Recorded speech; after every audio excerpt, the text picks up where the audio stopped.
Bonjour à tous, c'est Guillaume de la Teams Pro. Aujourd'hui, on va vous parler d'un petit produit de chez Gamakatsu. Donc, c'est un hameçon texan plombé. Donc, c'est le Spring Lock. C'est un hameçon que je vais utiliser pour pêcher le brochet et le silure. Donc là, on a une version plombée. Il y a aussi une version non plombée qui existe. Et là, je l'ai monté du coup sur une Iris de Frog. Donc, du coup, le Spring Lock, voilà, j'ai la petite pochette ici. J'en ai sorti un petit échantillon. Pour vous en parler, c'est un hameçon qui est renforcé. Vraiment, on est sur un hameçon fort de fer qui va résister aussi bien pour vos pêches. Allez, je vais dire du brochet, du gros brochet, du silure et aussi vos pêches exo. C'est un hameçon qui est aussi utilisé en exo. Petite particularité, en fait, au niveau de l'œillet, du coup, on va avoir une petite vrille ici là pour venir tourner dans le leurre. Alors, du coup, ça permet d'avoir un meilleur maintien de l'hameçon, notamment pour les leurres très rigides. Et généralement, ça augmente aussi la durée de vie du leurre. Alors après, souvent, avec les brochets, ça a quand même beaucoup abîmé avec les dents, mais voilà, c'est l'idée de base. Donc, comme je disais, sur cette version, on va avoir un plomb. On a plusieurs tailles, on va avoir 3, 4, 5, 6 et 7 zéros pour des grammages allant de 1,8 g à 10 g.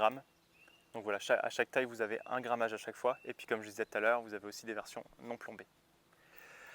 On va enchaîner, je vais vous montrer comment le monter. Donc, pour ça, je vais faire un truc idiot, mais ce ne sera pas la première fois que je le fais de ma vie. Je vais démonter mon leurre. Donc, du coup, une petite Iris de Frog en 12 cm. Là, du coup, je suis sur du 4,0, donc 3,5 g. Je peux monter aussi du 5,0 en 5,2 g sur ce modèle. Donc, on commence, c'est pas compliqué. On prend la tête du leurre, on prend la vrille, hop, et on va tourner. On tourne, on la laisse bien s'enfoncer dans le leurre souple, tranquillement.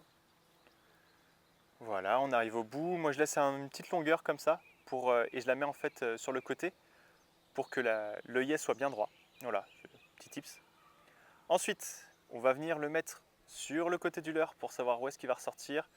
Donc voilà, je vois ici, je me fais une petite marque avec mon majeur, je prends bien, je la tourne, en gros je la plie pour faciliter, je la pique bien droite, bien au milieu. Donc voilà, elle est ressortie, et si vous voulez éviter d'accrocher encore plus les herbiers, hop, vous repiquez dans le leurre, tout simplement comme ça. Et voilà, votre leurre est prêt à pêcher.